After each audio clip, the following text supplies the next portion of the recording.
बिस्मिल्लाहिर्रहमानिर्रहीम। अस्सलाम वालेकुम स्टूडेंट्स, मैं हूँ तहमीना वकील और आज हमारा बीएससी का 7th लेक्चर है which is about the characteristic of ionic compounds. हमने आयनिक बॉन्डिंग स्टार्ट की हुई थी जिसमें हमने सिंपल आयनिक बॉन्ड के बारे में पढ़ा कि वो क्या होता है। उसके बाद हमने डिफरेंट क्रिस्टल्स के स्ट्रक्चर्स को डिस्कस किया कि कितनी टाइप के स्ट्रक्चर्स होते हैं और वो किस तरह से बनते हैं। And then the next is the characteristic कि जो आयनिक कंपाउंड्स होते हैं वो कौन कौन सी प्रॉपर्टीज़ शो करते हैं।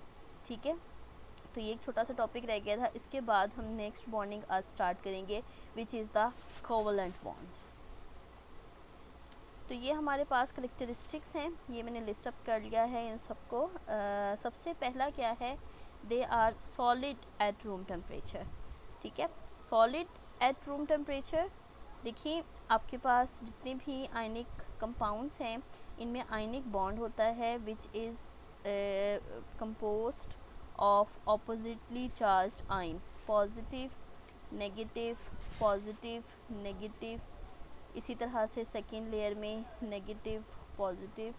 तो ये आपके पास ऑपोजिटली चार्ज आयंस होते हैं जो एक ही पोजीशन पे होते हैं which can not move.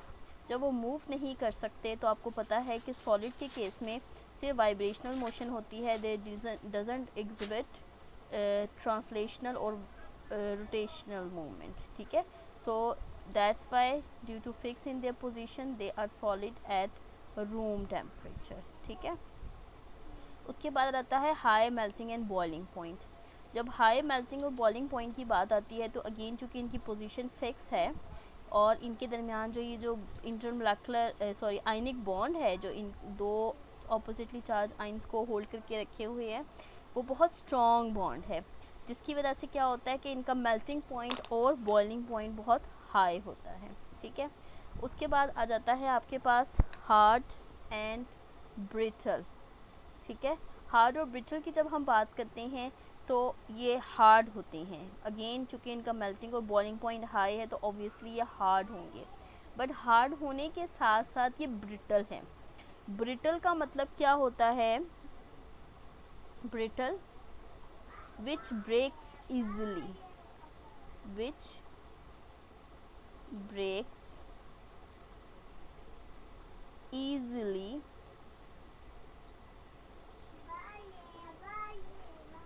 easily on applying force।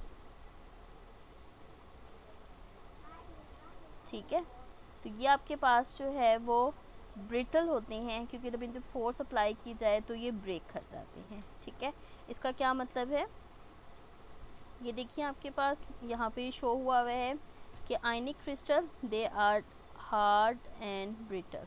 ठीक है, ये हार्ड और ब्रिटल होते हैं। अब ये हार्ड और ब्रिटल को एक्सप्लेन करने के लिए देखिए आपके पास जो है वो लेयर्स हैं आयंस की। ठीक है, यहाँ पे देखिए आपके पास पॉजिटिव नेगेटिव आयंस हैं। ठीक है, ये देखिए नेगेटिव पॉजिटिव, इसी तरह से second layer, third layer, fourth, fifth, six. ठीक है, तो ये आपके पास जो है वो डिफरेंट लेयर्स हैं आयंस की। अब इसमें क्या है कि चूँकि आपके पास ऑपोजिटली चार्ज आयंस हैं तो फोर्स ऑफ अट्रैक्शन है, बट अगर आपके पास स्मॉल फोर्स यहाँ से अप्लाई हो और स्मॉल फोर्स यहाँ से अप्लाई हो तो क्या होगा कि ये जो लेयर है ये स्लिप कर जाएगी। ठीक है, जब ये स्लिप करेगी तो ये जो सेम चार्जेस हैं वो एक दूसरे के आमने सामने आ जाएंगे। जब सेम चार्जेस आएंगे तो एज़ यू नो कि सेम चार्जेस में फोर्स ऑफ रिपल्जन ऑपरेट होती है और ये जो दोनों लेयर्स हैं ये मूव अपार्ट हो जाएंगे। ठीक है, तो ये है ब्रिटलनेस कि आपके पास चूँकि ऑपोजिटली चार्ज आइंस की लेयर्स हैं तो उस केस में आपके पास जो है वो कोई भी हम जब एक ख़ास डायरेक्शन में फोर्स अप्लाई करेंगे तो वो उस चीज़ को क्या करेगी, ब्रेक कर देगी और वो जो लेयर्स हैं वो स्प्लिट अप हो जाएंगी। That's why they are brittle. Next इसकी प्रॉपर्टी आ जाती है इलेक्ट्रिकल कंडक्टिविटी। इलेक्ट्रिकल कंडक्टिविटी अगर हम देखें तो ये नॉर्मली इंसुलेटर होते हैं या पुअर कंडक्टर होते हैं। ठीक है, they are poor conductor of electricity. क्यों पुअर कंडक्टर होते हैं, because the ions they can not move freely in the lattice. लेकिन जब हम इसे मोल्टन फॉर्म में ले आए या डिज़ोल्व फॉर्म में लिए, ठीक है। तो मोल्टन फॉर्म में, डिज़ोल्व फॉर्म में क्या है, पहले आपके पास ये पॉजिटिव और ये नेगेटिव आइंस एक फिक्स जगह पे था, लेकिन जब हम इसे डिज़ोल्व करेंगे तो ये अलग अलग आइंस हो जाएंगे। जब ये आइंस अलग अलग होंगे तो इस केस में इसमें से इलेक्ट्रिक करंट आसानी से पास कर सकता है, ठीक है। तो ये आपके पास थी इलेक्ट्रिकल कंडक्टिविटी। नेक्स्ट आ जाएगा आपके पास सॉलिबिलिटी। सॉलिबिलिटी की जब हम बात करते हैं तो जितने भी आयनिक कंपाउंड्स हैं they are greatly soluble in polar solvents, polar solvent like water, ठीक है। क्यों? क्योंकि वो पोलर सॉल्वेंट, ये देखिए ये आपके पास वाटर मॉलिक्यूल है, पोलर सॉल्वेंट जब अप्रोच करता है, जिस तरह यहाँ पे अप्रोच कर रहा है सोडियम क्लोराइड को, तो वो इस तरह से अप्रोच करता है कि आपके पास जो पॉजिटिवली चार्ज आइंस हैं उनकी सराउंडिंग में वाटर ऐसे आता है कि ऑक्सीजन ओरिएंट हो, और जो नेगेटिवली चार्ज हैं उनमें ऐसे होता है कि वो हाइड्रोजन हो, ठीक है। इसको मैं आपको एक्सप्लेन करती हूँ। ये देखिए यहाँ पे आपके पास क्या है, सोडियम क्लोराइड। सोडियम क्लोराइड में देखें क्या है, पॉजिटिवली चार्ज आइंस हैं और नेगेटिवली चार्ज आइंस हैं, ठीक है। दैट इज़ सोडियम आइन एंड क्लोराइड आइन। जब वाटर में इसको हम डिज़ोल्व करेंगे तो क्या होगा कि सोडियम चूँकि पॉजिटिव चार्ज है तो वाटर के oxygen that is negatively charge वो इसकी तरफ ओरिएंट हो जाएगा, और ये एक मॉलिक्यूल नहीं होगा बल्कि नंबर ऑफ वाटर मॉलिक्यूल इसके सराउंडिंग में इस तरह से ओरिएंट होंगे कि नेगेटिवली चार्ज ऑक्सीजन, ठीक है, ये इसके साइडों पे आ जाएगा, ठीक है। तो ये आपके पास इसकी सराउंडिंग में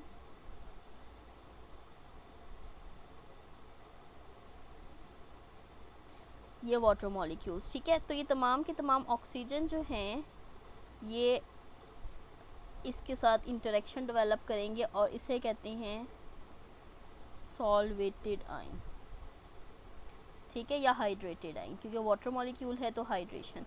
तो ये आपके पास सोडियम आयन है। इसी तरह से अगर हम क्लोरीन की बात करें तो in case of chlorine, chlorine चूँकि नेगेटिवली चार्ज है तो उसके केस में पॉजिटिवली चार्ज हाइड्रोजन वो ओरिएंट करेंगे टूवर्ड्स द क्लोरीन। इसी तरह से यहाँ पे तो आपके पास ये number of positively charge hydrogen इसको ओरिएंट करेंगे और इस केस में इंटरेक्शन डेवलप होगी बिटवीन क्लोरीन एंड हाइड्रोजन, और ये आपके पास हाइड्रेटेड आयन। तो जो हम लिखते हैं सोडियम प्लस इन एक्वस या क्लोरीन नेगेटिव इन एक्वस, इस एक्वस का क्या मतलब होता है कि ये सॉल्वेटेड आइंस, ठीक है। तो ये आपके पास थी इसकी solubility which is the fifth property, ठीक है। नेक्स्ट आ जाता है क्रिस्टलाइन स्टेट। क्रिस्टलाइन स्टेट चूँकि ये आपके पास छोटे छोटे क्लस्टर की फॉर्म में पॉजिटिव नेगेटिव है तो ये आसानी से क्रिस्टलाइज आउट हो जाते हैं and they belong to certain crystal system, ठीक है। नेक्स्ट है isomorphism. Iso mean same, morph mean shape. ऐसे आइंस जिनकी के इलेक्ट्रॉनिक कन्फिग्रेशन सेम हो, उसमें नंबर ऑफ कॉन्स्टिट्यूएंट्स मतलब नंबर ऑफ इलेक्ट्रॉन सेम हो, तो वो सेम तरह का क्रिस्टल स्ट्रक्चर बनाते हैं, ठीक है। इसको हम देख सकते हैं एक एग्जांपल से। यहाँ पे देखिए आपके पास है सोडियम फ्लोराइड और मैग्नीशियम ऑक्साइड, ये दो मॉलिक्यूल्स हैं, ठीक है। अब इनको हम आइसोमॉर्फ क्यों कह रहे हैं, क्योंकि जब हम सोडियम की इलेक्ट्रॉनिक कन्फिग्रेशन देखते हैं तो सोडियम में कितने होते हैं 11 इलेक्ट्रॉन, और मैग्नीशियम में कितने होते हैं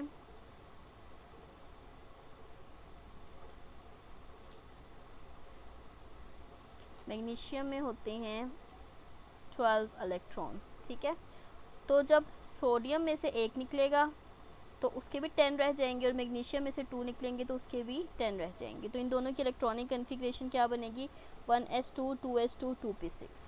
सिमिलरली फ्लोरीन में होते हैं 9 इलेक्ट्रॉन्स और ऑक्सीजन में होते हैं 8 इलेक्ट्रॉन्स। फ्लोरीन में एक ऐड हो जाएगा तो उसकी भी 1s2 2s2 2p6, और ऑक्सीजन में 2 ऐड होंगे तो उसकी भी 1s2 2s2 2p6, फ्लोराइड और ऑक्साइड। ठीक है, तो चूँकि इनके नंबर ऑफ़ इलेक्ट्रॉन सेम हो गई हैं तो इस केस में क्या होगा कि इनका जो स्ट्रक्चर बनेगा सोडियम फ्लोराइड का या मैग्नीशियम ऑक्साइड का वो भी सेम होगा। ठीक है, उसके बाद नेक्स्ट आ जाता है non directional bond. Non directional bond जैसे यहाँ पे आप देख लें, पॉजिटिव नेगेटिव, पॉजिटिव नेगेटिव। ठीक है, उसके बाद जो है वो आपके पास फिर पॉजिटिव नेगेटिव, नेगेटिव के ऊपर यहाँ पे पॉजिटिव, पॉजिटिव के इधर नेगेटिव, कोई डायरेक्शन नहीं है। जहाँ पे जोन सा भी आइन है उसकी सराउंडिंग में ऑपोजिटली चार्ज आइंस जो हैं वो अटैच्ड होते रहते हैं। ठीक है, तो ये आपके पास क्या है, नॉन डायरेक्शनल नेचर। नेक्स्ट है आपके पास रेट ऑफ रिएक्शन। ठीक है, अगर हम रेट ऑफ रिएक्शन की बात करते हैं तो आपके पास आपने एक बहुत ही फेमस रिएक्शन देखा होगा, that is the reaction between silver nitrate and sodium chloride. अब ये दोनों का जो सोल्यूशन है ये क्या होता है, आपके पास बिल्कुल कलरलेस पानी की तरह का सोल्यूशन होता है। सिल्वर आइंस में कौन कौन से आइंस मौजूद हैं, सिल्वर नाइट्रेट में इसमें मौजूद हैं सिल्वर आइन प्लस नाइट्रेट आइन, और सोडियम क्लोराइड में कौन सा है, सोडियम आइन और क्लोराइड आइन। ठीक है, ये आपके पास 4 आइंस हैं। जब इनका रिएक्शन होता है तो क्या होगा कि sodium will react with nitrate और वो सोल्यूशन में ही रह जाएगा in the form of sodium nitrate, और जो सिल्वर है वो क्लोराइड के साथ रिएक्ट करके सिल्वर क्लोराइड प्रेसिपिटेट्स बना देगा। ठीक है, तो ये आपके पास सॉलिड, जैसे ही ये दोनों सोल्यूशन को मिक्स करते हैं तो मिक्सिंग के साथ ही आपके पास फ़ौरन से वाइट प्रेसिपिटेट्स बन जाते हैं। It means the rate of reaction for ionic solution is very fast reaction. ठीक है, उसके बाद लास्ट है आपके पास that is the variable valency. अब यहाँ पे अगर हम वेरिएबल वैलेंसी देखें तो डिफरेंट रीजंस हैं जिसकी वजह से एलिमेंट्स जो हैं वो वेरिएबल वैलेंसी शो करते हैं। नंबर 1 है due to the involvement of D electrons, चूँकि उनमें डी इलेक्ट्रॉन्स हैं। ठीक है, तो डी इलेक्ट्रॉन्स जो हैं वो पार्शली फिल्ड भी अवेलेबल हैं, जैसे आपके पास है आयरन 2 एंड आयरन 3। ठीक है, जो कि आपके पास D5 D6 सिस्टम है, तो उसमें डी इलेक्ट्रॉन्स की इन्वॉल्वमेंट की वजह से इनकी वेरिएबल वैलेंसी होती है। दूसरी आ जाती है अगर P ब्लॉक में है, अगर P ब्लॉक में हैं तो आपके पास यहाँ पे एक आता है इनर्ट पेयर इलेक्ट्रॉन्स। ठीक है, 2 इलेक्ट्रॉन्स होते हैं एस शेल में जो कि इनर्ट रहते हैं, और वो मतलब 2 इलेक्ट्रॉन्स दे रिमेन इनर्ट, और सिर्फ P इलेक्ट्रॉन लॉस्ट होते हैं। ठीक है, जिसकी वजह से आपके पास जैसे टिन है वो +2 और +4 ऑक्सीडेशन स्टेट शो करता है। ठीक है, ये S ब्लॉक, ये सॉरी D ब्लॉक से नहीं है, ये P में है, but due to inert pair electrons ये भी वेरिएबल वैलेंसी शो करता है। अगर 10 + 2 आएगा तो इसमें इनर्ट पेयर जो है वो इंटैक्ट रहेगा, और 10 + 4 आएगा तो इनर्ट पेयर भी लॉस्ट हो जाएगा। ठीक है, उसके बाद आ जाता है ऐसे P ब्लॉक एलिमेंट्स जिनके पास एम्प्टी d ऑर्बिटल्स हैं। जब वो एम्प्टी d ऑर्बिटल्स हैं तो उसमें क्या करेंगे कि ये हाइब्रिडाइजेशन के दौरान S से इलेक्ट्रॉन शिफ्ट हो जाएंगे इनटू D, और आपके पास जो है वो जैसे PCl3 है जो कि D के बगैर है, और PCl5 है जिसमें कि D3D ऑर्बिटल्स इन्वॉल्व हैं। ठीक है, तो ये आपके पास थी variable valency. So this is all about the ionic bond and the characteristics of the ionic bond. ठीक है, नेक्स्ट हम स्टार्ट करते हैं अबाउट द कोवेलेंट बॉन्ड्स। वो केमिकल बॉन्ड जो कि म्यूचुअल शेयरिंग ऑफ इलेक्ट्रॉन से बनता है बिटवीन 2 एटम्स। आप अगर याद करें जब हमने फर्स्ट लेक्चर स्टार्ट किया था केमिकल बॉन्डिंग का, तो उसमें मैंने आपको बताया था कि कोई भी 2 एटम आपस में कब बॉन्ड बनाते हैं, या तो वो इलेक्ट्रॉन लूज़ करते हैं, या इलेक्ट्रॉन गेन करते हैं, या इलेक्ट्रॉन शेयर करते हैं।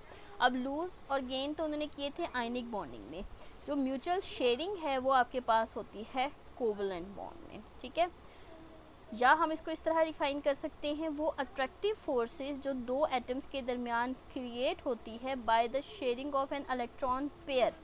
अब देखिए दो एटम है, दो इलेक्ट्रॉन शेयर हो रहे हैं दो एटम्स के दरमियान, तो वो क्या है, दो इलेक्ट्रॉन इलेक्ट्रॉन पेयर बना लेंगे, ठीक है। तो उसके नतीजे में जो आपके पास बॉन्ड क्रिएट होगा it is a covalent bond, ठीक है। उसके बाद आ जाता है कि ये एनर्जेटिकली फेवरेबल प्रोसेस है और इसमें अमाउंट ऑफ एनर्जी रिलीज होती है। अगेन जैसे मैंने बताया, जब भी बॉन्ड बनता है तो एनर्जी रिलीज होती है, दैट्स वाई केमिकल या covalent bond formation is energetically favourable process, ठीक है। अब हम देखते हैं यहाँ पे कि किस तरह से बॉन्ड जो है वो प्रोड्यूस्ड होता है, ठीक है। जैसे देखिए आपके पास है सबसे पहले हाइड्रोजन मॉलिक्यूल, ठीक है। यहाँ पे एक हाइड्रोजन है, एक हाइड्रोजन। अब हाइड्रोजन मॉलिक्यूल बनना है तो आपके पास जो हाइड्रोजन है, ठीक है, इस हाइड्रोजन के पास भी एक इलेक्ट्रॉन है, इस हाइड्रोजन के पास भी एक इलेक्ट्रॉन है। वो एक एक इलेक्ट्रॉन ये दोनों हाइड्रोजन शेयर करते हैं और ये आपके पास एक इलेक्ट्रॉन पेयर बनता है जो कि इन दो हाइड्रोजन्स के साथ जो है वो इन दोनों हाइड्रोजन में शेयर हो रहा है, ठीक है। In this process -436 kilo joule पर mole of energy is being released, ठीक है। ये एक एक इलेक्ट्रॉन। अब देखिए आपके पास है क्लोरीन। क्लोरीन में देखिए तो हमारे पास कितने इलेक्ट्रॉन हैं, 1 1 2 3 4 5 6 7। क्लोरीन में 7 इलेक्ट्रॉन हैं। इससे एक इलेक्ट्रॉन चाहिए टू कंप्लीट इट्स ऑक्टेट। तो ये क्या करेगा, दोनों क्लोरीन, एक ये क्लोरीन एक ये क्लोरीन, ये आपस में ये इलेक्ट्रॉन पेयर जो है उसे शेयर करेंगे, ठीक है।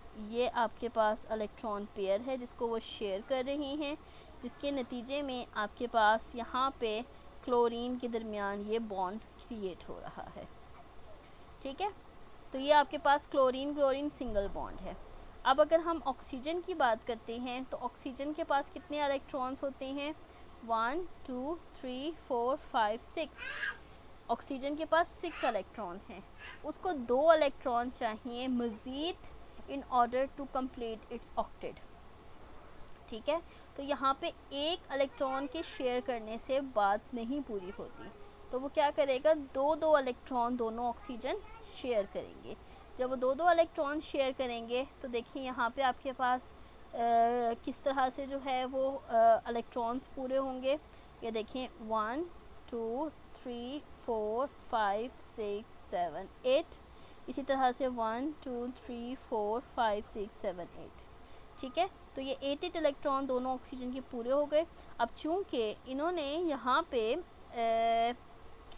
दो दो इलेक्ट्रॉन शेयर किए हैं तो यहाँ पे आपके पास 2 इलेक्ट्रॉन पेयर हैं बिटवीन दीज 2 ऑक्सीजन, जिसकी वजह से ऑक्सीजन के पास जो है वो डबल बॉन्ड क्रिएट होता है।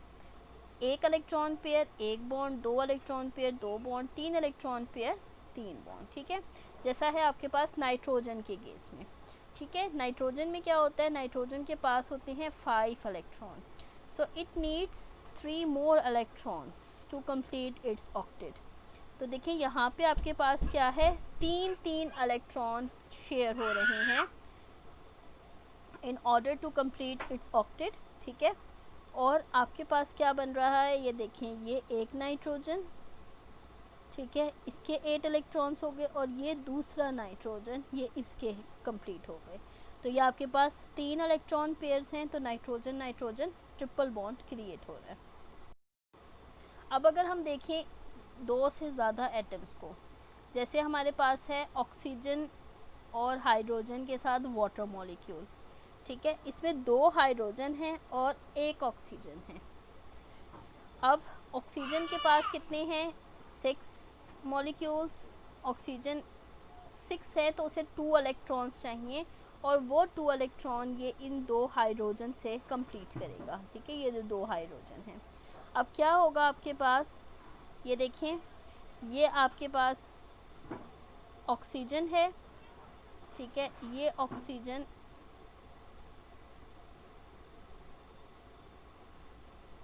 के 8 इलेक्ट्रॉन्स हैं यहाँ पे ये शेयर हो रहा है इधर हाइड्रोजन के साथ, और यहाँ पे ये शेयर हो रहा है इस हाइड्रोजन के साथ। तो हाइड्रोजन के भी 2 पूरे हो गए और ऑक्सीजन के भी 8 पूरे हो गए, ठीक है। तो ये आपके पास जो है वो वाटर मॉलिक्यूल का स्ट्रक्चर हो गया, जिसमें 2 बॉन्ड प्रोड्यूस होते हैं between hydrogen and oxygen. Next आ जाएं मीथेन। ये आपको पता है एक बहुत ही वेल नोन कंपाउंड है, ऑर्गेनिक कंपाउंड है with 1 carbon and 4 hydrogen. Carbon के पास कितने इलेक्ट्रॉन्स होते हैं? 4, ठीक है। कार्बन है 4 इलेक्ट्रॉन्स, 1 2 3 4। अब ये 4 इलेक्ट्रॉन्स 4 हाइड्रोजन के साथ सिंगल बॉन्ड बनाएगा मीथेन में, ठीक है, इस तरह से कि आपके पास इसकी वैलेंसी भी सेटिस्फाई हो जाए, ठीक है। तो ये देखिए ये इस तरह से बॉन्डिंग होती है। ये कार्बन के 8 इलेक्ट्रॉन्स हैं, ये हाइड्रोजन बनाएगा 2 कार्बन, ये हाइड्रोजन के पूरे हो गए, ठीक है। ये इस हाइड्रोजन के, ये इस हाइड्रोजन के, ये इस हाइड्रोजन के, और इसी तरह आपके पास जो है वो कार्बन के भी 8 कंप्लीट हो गए, और ये आपके पास जो है वो मीथेन का स्ट्रक्चर प्रोड्यूस्ड हो गया। तो ये तो आपके पास था सिंपल कोवेलेंट बॉन्ड। अगर आपके पास कोवेलेंट बॉन्ड सिमिलर टाइप के एटम्स के दरमियान प्रोड्यूस्ड होता है, तो उस केस में चूँकि जैसे आपने ये पीछे देखा तमाम केसेस, जैसे कार्बन मीथेन, या ऊपर आपके पास थे जैसे क्लोरीन क्लोरीन, हाइड्रोजन हाइड्रोजन, चूँकि इनकी इलेक्ट्रोनेगेटिविटी सेम है 2 बॉन्डेड एटम की, तो दोनों ये जितने इलेक्ट्रॉन पेयर्स हैं उनको इक्वली अपनी तरफ अट्रैक्ट करेंगे, ठीक है। जब वो इक्वली अट्रैक्ट करेंगे तो वो जो इलेक्ट्रॉन पेयर है वो इक्वल टाइम के लिए दोनों एटम्स के या दोनों न्यूक्लियाई के ऊपर रहेगा। लेकिन अगर आपके पास अनलाइक एटम्स हैं, ठीक है, जैसे आपके पास एग्जांपल आ जाती है HCl की या HBr की, जिसमें एक आपके पास मोर इलेक्ट्रोनेगेटिव एलिमेंट है लाइक क्लोरीन और ब्रोमीन, और एक लेस इलेक्ट्रोनेगेटिव है, तो क्या होता है कि एक एटम जिसकी इलेक्ट्रोनेगेटिविटी ज़्यादा है वो अपनी तरफ इलेक्ट्रॉन पेयर को ज़्यादा देर के लिए रखता है, और जिसकी इलेक्ट्रोनेगेटिविटी कम है वो इलेक्ट्रॉन पेयर को अपने ऊपर कम देर के लिए रखता है, जिसकी वजह से क्या होगा, यहाँ पे आपके पास जो क्लोरीन है उसके ऊपर नेगेटिव चार्ज आ जाएगा, और जो हाइड्रोजन है उस पर पॉजिटिव चार्ज आ जाएगा। ये देखिए अगर आपके पास ये इलेक्ट्रॉन पेयर है तो वो इलेक्ट्रॉन पेयर ज़्यादा टाइम के लिए क्लोरीन के पास रहेगा, ठीक है, और बहुत कम देर के लिए हाइड्रोजन पे जाएगा, फिर क्लोरीन पे रहेगा, फिर कम देर के लिए हाइड्रोजन पे, तो जिसकी वजह से आपके पास ये पोलैरिटी क्रिएट होती है, और chlorine gets negative and hydrogen gets positive charge, ठीक है। अब इसको हम शो करते हैं डायपोल मोमेंट से। ये देखें डायपोल मोमेंट में क्या होता है, आपके पास एक एरो है, ठीक है, जो पॉजिटिव से नेगेटिव की तरफ जाता है, और यहाँ पे एक टेल पे उसके क्रॉस है जो कि शो कर रहा है पॉजिटिव साइन को, ठीक है। तो ये आपके पास जो है वो क्या है, इसका स्ट्रक्चर है, डायपोल मोमेंट की रिप्रेजेंटेशन है, ठीक है। अब देखिए यहाँ पे भी इस तरह से इस एरो के थ्रू शो किया हुआ है पॉजिटिव टू नेगेटिव।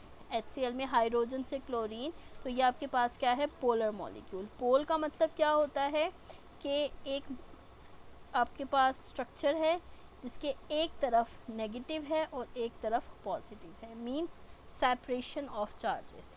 अब चूँकि इस मॉलिक्यूल में चार्जेस सेपरेट हो गए हैं, हाइड्रोजन पे पॉजिटिव, क्लोरीन पे नेगेटिव, तो ये आपके पास क्या बन गया है, एक पोल या डायपोल क्रिएट हो गया है। अब 2 कंडीशन है जिसका फुलफिल्ड होना लाजमी है किसी भी मॉलिक्यूल के पोलर होने के लिए। एक तो ये कि जो सेंट्रल एटम है उसके ऊपर लोन पेयर हो, ठीक है। इस चीज़ को यहाँ पे एक्सप्लेन किया गया है वाटर और बेरिलियम क्लोराइड से। अब अगर हम इनका वैसे स्ट्रक्चर लिखें, ठीक है, तो देखिए आपके पास वाटर का स्ट्रक्चर क्या होता है, H2O,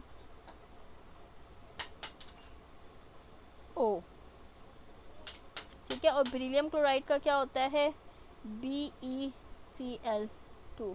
अब अगर हम इसके मॉलिक्यूल को देखें तो ये दोनों जो हैं वो ट्राई एटॉमिक मॉलिक्यूल हैं। एक में ऑक्सीजन के गिर्द 2 हाइड्रोजन है, एक में बेरिलियम के गिर्द 2 क्लोरीन है। लेकिन in case of water oxygen जो है उसके ऊपर 2 लोन पेयर्स होते हैं, ठीक है। ये देखें यहाँ पे आपको नज़र आएगा, ऑक्सीजन में आपके पास ये 2 लोन पेयर्स हैं, ठीक है। अब इन लोन पेयर्स की वजह से क्या होता है कि जो वाटर है उसका स्ट्रक्चर लीनियर नहीं होता बल्कि बेंड हो जाता है, ठीक है। और इस बेंड की वजह से क्या है, आपके पास एक डायपोल मोमेंट इस डायरेक्शन में है और दूसरी डायपोल मोमेंट इस ऊपर डायरेक्शन में है। अब मैंने इसको इस तरह से क्यों लिखा है, क्योंकि dipole moment is a vector quantity और वेक्टर्स को हम एड अप करते हैं through head to tail rule. तो ये आपके पास अगर फर्स्ट वेक्टर है और ये सेकंड वेक्टर है तो इसका जो रिजल्टेंट होगा, ठीक है, वो इस डायरेक्शन में होगा, ठीक है। तो ये आपके पास इस डायरेक्शन में यहाँ पे ये रिजल्टेंट वेक्टर आया है इसका, ठीक है। तो इस तरह से इसकी कोई डायपोल मोमेंट की वैल्यू है। लेकिन जब हम बात करते हैं बेरिलियम क्लोराइड की, तो बेरिलियम के केस में हमारे पास जो 2 वेक्टर्स आ रहे हैं, एक इस डायरेक्शन में और दूसरा इस डायरेक्शन में, जब उसे हम ऐड अप करेंगे तो वो एक दूसरे के इफ़ेक्ट को ख़त्म कर देंगे और इस केस में हमारे पास जो है वो कोई भी वो नहीं आता, डायपोल मोमेंट प्रोड्यूस नहीं होती, ठीक है। And this molecule will become non polar, ठीक है।